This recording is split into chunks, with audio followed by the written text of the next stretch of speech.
আমি ললিতা দেবী। আমার বিয়ে হয় এখন থেকে 25 বছর আগে, যখন আমার বয়স ছিল 20। এখন আমি এক ছেলের মা। আমার বয়স এখন 48। আমার ছেলের নাম রমেশ।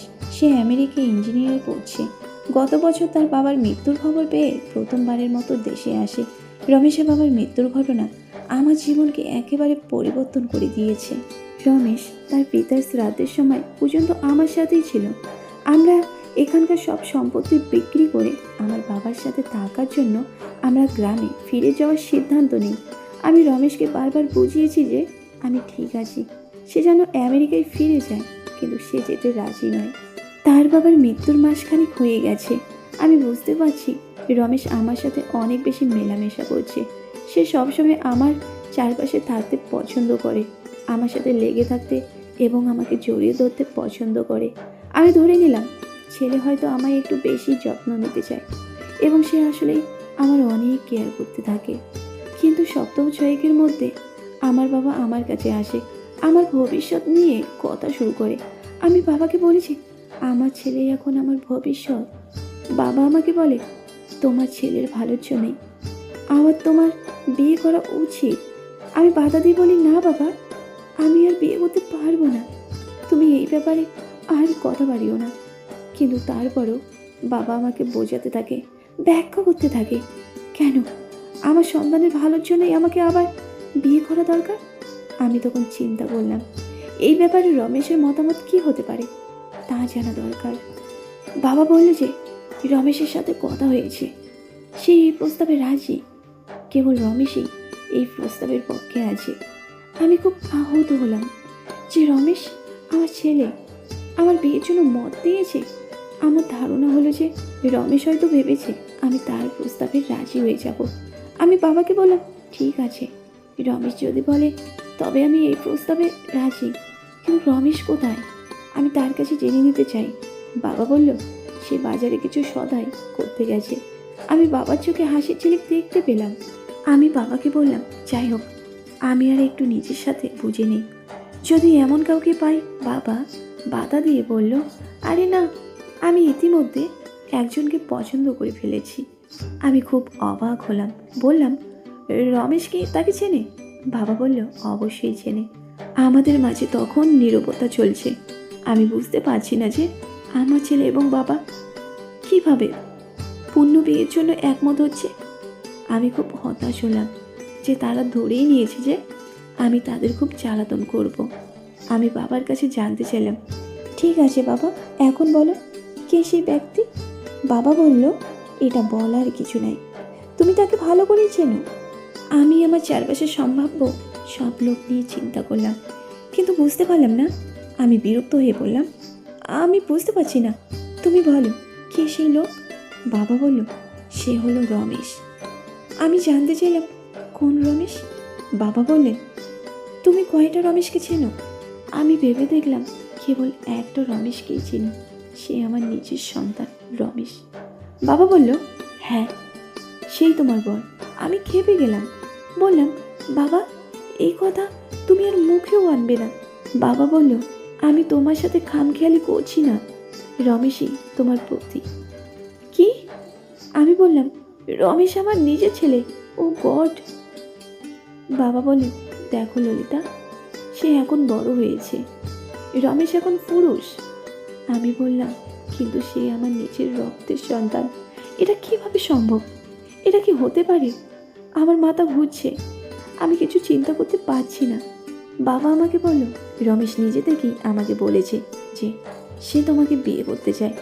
আমিও প্রথম মনে করেছিলাম যে সে খামখেয়ালি বোঝে, কিন্তু পরে বুঝলাম সে সত্যি সত্যি তা চাইতে পারে। আর তাছাড়া রমেশ পাত্রী হিসেবে তোকে সিলেক্ট করেছে। বাবা কিভাবে সম্ভব? এটা কি বৈধ এবং নৈতিক? বিয়ে হবে তার মায়ের জন্য। বাবা বললেন এটা হয়তো নৈতিক না, তবে আইনিভাবে সে একজন বিধবাকে বিয়ে করতে চাইতে পারে, আর আমিও তার কাছে আমার মেয়ে বিয়ে দিতে ইচ্ছুক। আমি বললাম কিন্তু সে আমার নিজের ছেলে, মা হয়ে নিজের ছেলের শয্যা সঙ্গিনী হতে হবে আমাকে। তুমি কিভাবে তার কথায় সম্মত হলে বাবা? যদিও তুমি সম্মত হতে পারো, কিন্তু আমি রাজি না। বাবা বললেন, এটা অনেক দেরি হয়ে গেছে মামনি, আমি এগ্রিমেন্ট সাইন করে ফেলেছি। আমি বললাম, এগ্রিমেন্ট? কিসের এগ্রিমেন্ট? বাবা বললেন, এগ্রিমেন্ট হলো আমি আমার মেয়েকে রমেশের সাথে বিয়ে দেব, আর এই জন্য মোটা অঙ্কের টাকাও নিয়েছি। আমি অবাক হয়ে বললাম, কিন্তু এটা কি করে হতে পারে? আমি তার মা এবং তোমারও মেয়ে। বাবা বললেন, রমেশ তো তার নানার কাছে প্রস্তাব রাখেনি, সে প্রস্তাব রেখেছে একজন বিধবার বাবার সাথে। বিধবা মেয়ের বাবা হিসেবে আমি রমেশের হাতে তোকে সঁপে দিয়ে কন্যাদায় থেকে মুক্তি পেতে চাই। সে বলেছে সে তোকে ভালোবাসবে আর তোকে বিয়ে করে সুখী করবে। আমি রাগ হয়ে বললাম, আর সাথে সাথে তুমি সই করে দিলে। কি সেই এগ্রিমেন্ট? বাবা নীরবে বসে আছে, কোনো কথা বলছে না। পরে মেয়েকে বললেন, আসলে তোকে রমেশের কাছে বিয়ে দেব, এই শর্তে রমেশের কাছ থেকে মোটা টাকা অগ্রিম নিয়েছি। আমি বললাম, কেবল টাকার জন্য? তুমি টাকার জন্য তোমার নিজের মেয়েকে বিক্রি করে দিতে পারলে? কত টাকার বিনিময়ে? বাবা আস্তে করে বলল, $10,000। আমি অবাক হলাম। আমি যা শুনছি তা বিশ্বাস করতে পারছি না। এটা তো অনেক টাকা। আমি নিশ্চিত হবার জন্য আবার জানতে চাইলাম। সে আবারও $10,000 কথা বলল এবং বলল, রমেশ এর চেয়ে বেশি দিতে রাজি আছে। আমি নিজেকে গর্বই করলাম যে আমি এখনো ফেলনা হয়ে যাইনি। আমার ছেলে আমাকে অনেক দামে কিনতে চায়। আমি বললাম, বাবা তুমি যদি আরও বেশি নিতে পারো তবে নাও, আমি জানি তোমার মেয়েকে বিক্রি করে কোনো টাকা পাবে না।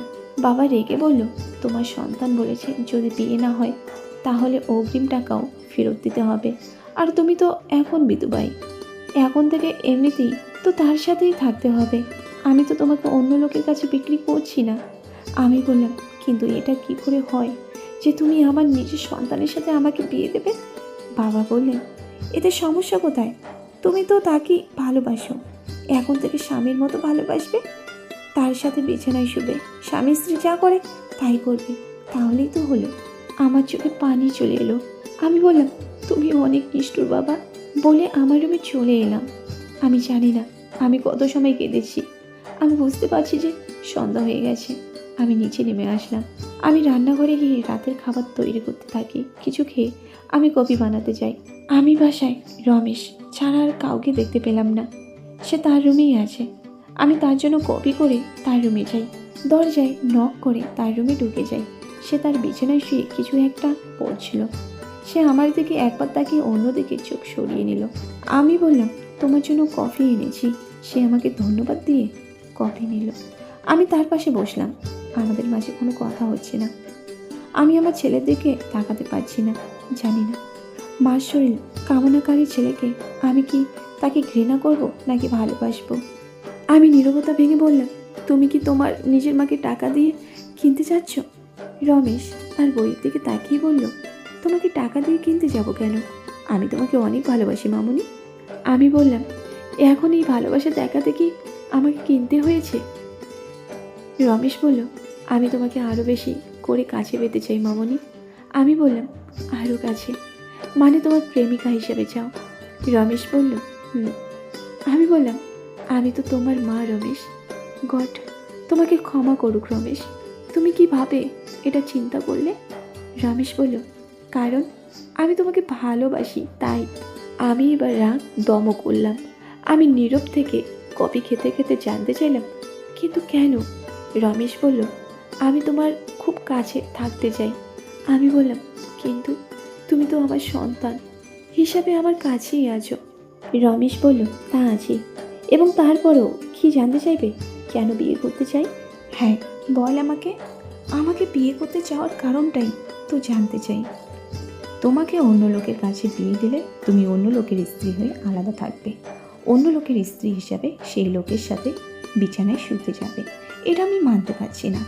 আমি বললাম, অন্য লোকের স্ত্রী হিসাবে সেই লোকের সাথে বিছানায় শুতে গেলে মানতে পারবে না, আবার ছেলে হিসাবে মাকে বিছানায় নিয়ে শুতে চাও? এটা কি ঠিক? রমেশ বলল, তা হয়তো ঠিক নয়, তবুও মা হিসাবে আমি তোমাকে হারাতে চাই না। আর আমি তোমাকে বিয়ে করলে চিরকাল তোমাকে কাছে পাবো আর আমাদের সন্তানদের নিয়ে থাকতে পারবো। আমি বললাম, শ্যাট আপ রমেশ, আমি তোমার মা। রমেশ বলল, ঠিক এই কারণে আমি তোমাকে বিয়ে করতে চাই। আমি বললাম, তুমি বলতে চাইছো তুমি আমার প্রেমে পাগল? রমেশ বলল, হুম, এবং দীর্ঘদিন ধরে। আমি বললাম, কতদিন ধরে? তোমার বাবার মৃত্যুর আগে থেকে? রমেশ বলল, অন্তত 5 বছর আগে থেকে মামুনি। আমি হেঁচকি খেলাম। আমার নিজের সন্তান আমার প্রতি পাগল। 5 বছর ধরে তার বাবা বেঁচে থাকা অবস্থাতেও ছেলে আমার প্রেমে পাগল ছিল। ভাবতে আমার অবাক লাগছে। ছেলে আমায় নিয়ে এতদিন ধরে কল্পনা করেছে। না জানি আমাকে কল্পনা করে কত না নিজেকে সান্ত্বনা দিয়েছে সে। আমাকে চিন্তা করে কত না কষ্ট করে ফেলেছে রমেশ। ভাবতেই আমার যেন কেমন লাগছে। একটু পরে বললাম, তুমি খুব খারাপ রমেশ। কি করে তুমি তোমার মায়ের প্রতি এমন ইচ্ছা করতে পারলে? রমেশ বলল, কারণ আমি তোমাকে অনেক ভালোবাসি। তোমার সব কিছুই আমার ভালো লাগে। সে আর কিছু বলল না। সে তার হাতের কফিটা খেয়ে কাপটা এগিয়ে দিল। আমি মগটা নিয়ে বেরিয়ে আসি। আমি ভাবতে থাকি আমার প্রতি রমেশ এতটা অনুরক্ত কেন। আমি দেখতে তেমন সুন্দরী না, তবে আমার গায়ের রঙটা দুধে হালকা। আমার হাইট 5 ফুট 3 ইঞ্চি, তবে আমার স্বাস্থ্যটা চমৎকার। তাই হয়তো দেখে আমার ছেলে আমার প্রতি আরও পাগল হয়ে পড়েছে। বিকালটা নীরবেই কাটলো। বাবা ফিরে আসলে আমরা রাতের খাবার খেয়ে আমাদের রুমে চলে গেলাম। কোনো কথাই কারোর সাথে হলো না। এই রাতটা আমার জন্য খুব কঠিন কাটলো। আমি জানি না কেন কিভাবে আমি এইসব ব্যাপারে জড়িয়ে গেছি। আর ভাবছি রমেশ আমাকে নিয়ে। আমার ছেলের চেহারাটা চিন্তা করতেই আমার মাঝে প্রেমের অনুভব করছি আমি সারা রাত এই নিয়ে ভাবলাম। আমি আরও বেশি করে এই বিষয়টা নিয়ে ভাবলাম। নিজের সাথে এই বিষয়টা নিয়ে কথা বলতে থাকি। আমি ভাবতে থাকি কি সমস্যা হবে। রমেশ যদি তার নিজের মায়ের প্রতি অনুরক্ত হয়ে থাকে, এটা কি অন্য কোনো মেয়ের প্রতি আসক্ত হওয়ার চেয়ে ভালো নয়? এখন তো সব কিছু পাকা হয়েই আছে। এখনো পর্যন্ত সে তো তার বাবাকে শ্রদ্ধা করেছে। যাই হোক, বাস্তব কথা হলো সে আমার দেহটার প্রেমে পড়েছে। সে আমাকে বিয়ে করার মধ্যে দিয়ে আমাকে পাবার ইচ্ছেকে পূর্ণ করতে পারছে।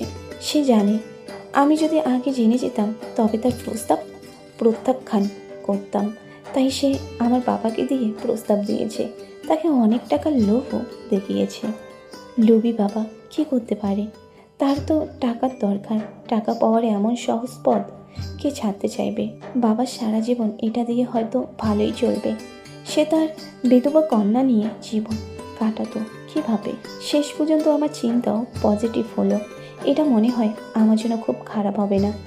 আমি যদি রমেশের সাথে বাস করি তবে রমেশকে অন্য নারীর কাছে দিতে হলো না। কেবল একটা জিনিসই করতে হবে, তার স্ত্রী হিসাবে বিছানায় যেতে হবে। সে আমার গোপন অংশগুলো যা তার জন্য নিষিদ্ধ ছিল তার অধিকার পেয়ে যাবে আমার স্বামী হিসাবে। এই কথা ভাবতে ভাবতে আমার মনটা আনচান করতে শুরু করলো। আমি বিশ্বাসই করতে পারছিলাম না যে আমি আমার সন্তানকে নিয়ে চিন্তা করলে আমার মনটা এমন হবে। সব কিছু পরিবর্তন হচ্ছে, আমার ভাবনাও। আমি কল্পনা করলাম যে আমার ছেলে আজ আমাকে আদর করছে, আমাকে ভালোবাসছে। এই ভেবে রাত্রি পার করি। আমি কল্পনাও করতে পারছি না যে আমার স্বামী চলে যাওয়ার 6 সপ্তাহের ভেতরে আমি অন্য পুরুষের কথা চিন্তা করতে কোনো খারাপ লাগছে না। এমনকি আমার নিজের ছেলের কাছে নিজেকে সঁপে দিতেও খারাপ লাগছে না। এর থেকে 5 দিন পর মন্দিরে গিয়ে আমার বিয়ের পর্ব সেরে আসি। রমেশ আমার কল্পনায় চলে আসে। আমি তাকে তার অবস্থায় থেকে চিন্তা করতে থাকি, কিন্তু আমার অনিচ্ছা সত্ত্বেও বাবার কারণে আমার রাজি হতে হলো।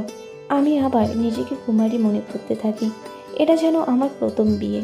কুমারীর মতো আমি খুব উৎফুল্ল অনুভব করছি, কারণ আমি দেখতে পাচ্ছি স্বামী হিসেবে আমার নিজের ছেলেকে। আমি কল্পনা করছি একটা হ্যান্ডসাম লোক যে কিনা 23 বছর আগে আমার কাছে থেকে এসেছে। আমি সিদ্ধান্ত নিলাম আমার ছেলেকে চমকে দেওয়ার জন্য আমার গোপন সম্পদ তাকে দেখতে দেব, যা সে আগে কখনো দেখেনি। তাই আমি দরজা বন্ধ করে জামা কাপড় পরিবর্তন করে নিলাম, যেন আমার মাথা থেকে পা পর্যন্ত আকর্ষণীয় মনে হয়। বিকেল 4টার সময় গ্রামের স্থানীয় মন্দিরে আমাদের বিয়ে হলো। খুবই অল্প পরিমাণ মানুষ উপস্থিত ছিল। আমি কারো সাথে একটা কথাও বলিনি। তারা আমাদের ভালো করেই চেনে। আমি রমেশের আনা একটা সিল্কের শাড়ি পরলাম। এটা দেখতে সেই শাড়ির মতো মনে হচ্ছে যখন আমি তার বাবাকে বিয়ের সময় পরেছিলাম। রমেশ তার বাবার বিয়ের জামা কাপড়ই পরেছে, এই কারণে তাকে দেখতে অনেকটা তার বাবার মতোই মনে হচ্ছে।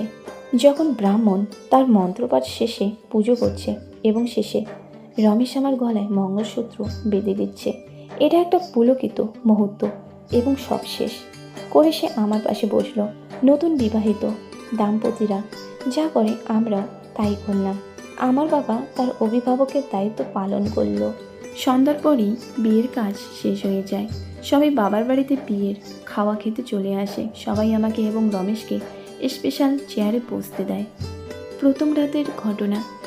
বেশিরভাগ আত্মীয় স্বজন চলে যাওয়ার পর আমাদের প্রথম রাতের পরবর্তী করণীয় শুরু হয়। এটা যদিও আমার জন্য প্রথম রাত না, কিন্তু আমার ছেলের জন্য প্রথম রাত। চিন্তাও করতে পারিনি যে আমার সন্তান, যাকে আমি লালন পালন করে বড় করেছি, সে আজ আমার স্বামী হিসেবে আমার রুমে আসবে। আমি তাকে বাধা দিতে পারবো না। সব শেষ করে রমেশ আমার রুমে চলে আসলো। কয়েক মিনিট পরে আমার বাবা আমার রুমে এক গ্লাস দুধ রেখে গেল। এটা আমার জন্য এক দারুণ রাত। আজ আমি আমার নিজের ছেলের সাথে রাত কাটাতে যাচ্ছি। আমি গ্লাসের কিছু দুধ খেয়ে বাকিটা আমার স্বামীর জন্য রেখে দিলাম। আমার সন্তানই আজ আমার স্বামী। আমি এখন বিয়ের কনে হয়ে রমেশের রুমে আসলাম। দেখলাম রমেশের বিছানার চারিদিকে ফুল দিয়ে সাজানো। দেখে আমার প্রথম বাসরের কথা মনে পড়ে গেল। আমি দ্বন্দ্বের মাঝে হেঁটে বিছানায় উঠলাম। তার কাছে গেলাম। সে আমার দিকে এগিয়ে এসে গ্লাসটা নিল এবং বাকিটা পান করে সে আর একটু আমার মুখে তুলে খাইয়ে দিল। তখন সে বলল, ধন্যবাদ মামুনি। আমি তাকে বললাম, আমি এখন থেকে তোমার স্ত্রী রমেশ। তুমি এখন থেকে আমাকে ললিতা নাম ধরে রাখবে। সে গ্লাসটা টেবিলে রেখে বলল, তুমি এখনও আমার মামুনিই আছো। আমি অসহায়ভাবে বললাম, তাহলে তুমি কেন আমাকে বিয়ে করেছো? রমেশ বলল, কারণ আমি আমার মামুনিকে বিয়ে করতে চাই। আমি আমার মায়ের সাথে আদর সোহাগ করতে চাই। আমি আমার মামুনিকে স্ত্রী হিসাবে পেতে চাই। আমি তার কথা শুনে আরও বেশি উত্তেজিত হয়ে উঠি। আমিও তাই চাই। আমি চাই রমেশ আমাকে অনেক ভালোবাসুক। সে আমাকে ছেলের মতোই আদর করুক, স্বামীর মতো না। রমেশ বলল, আমাদের বিয়ে আমাদের স্বামী স্ত্রী হিসেবে সবার কাছে পরিচিত করেছে, কিন্তু আমরা এখনো মা ছেলেই আছি। আমি এখনো তোমাকে মা হিসেবে মনে করি। তুমি এখনো আমাকে ছেলে হিসেবে শাসন করবে। আমি বললাম, তুমি যদি আমার ছেলেই হও, তাহলে আমি কি করে স্বামীকে শাসন করব? রমেশ বলল, তুমি আমাকে কখনো স্বামী হিসেবে মনে করবে না। তুমি আমাকে তোমার ছেলে এবং প্রেমিক হিসেবে মনে করবে। একটা ছেলে যে কিনা তোমার প্রেমে পড়েছে। আমি খুব হতাশ হলাম এবং সেই সাথে অবাক হলাম। আমি বুঝতে পারলাম আসলে রমেশ তার মাকে তার স্ত্রী হিসেবে চায়। তার বিয়েটা আসলে লোক দেখানো। রমেশ হাত বাড়িয়ে আমাকে কাছে টেনে নিল এবং তার বুকের সাথে আমাকে জড়িয়ে ধরল, যেন আমার প্রেমিক আমাকে জড়িয়ে ধরেছে। ধীরে ধীরে সে আমাকে তার কাছে নিয়ে গেল। আমি আনন্দে আত্মহারা। তারপর আস্তে করে তার সাথে আমাকে মিশিয়ে নিল। আমি তাকে দেখতে লাগলাম। প্রথমে আমার চোখে, তারপর নাকে, তারপর আমার ঠোঁটে সে স্পর্শ করল। আমি ভাবতে থাকলাম, এই হলো জীবন চক্র। 23 বছর আগে এভাবেই তার বাবা আমাকে আপন করেছিল, আর আজ ছেলে যে কিনা আমার স্বামী, 23 বছর পর সেই ছেলে আজ আমায় আপন করে নিল। তার নিজের মাকে আজ সে বিয়ে করেছে, যার সাথে আজকে সে প্রথম বাসর করেছে।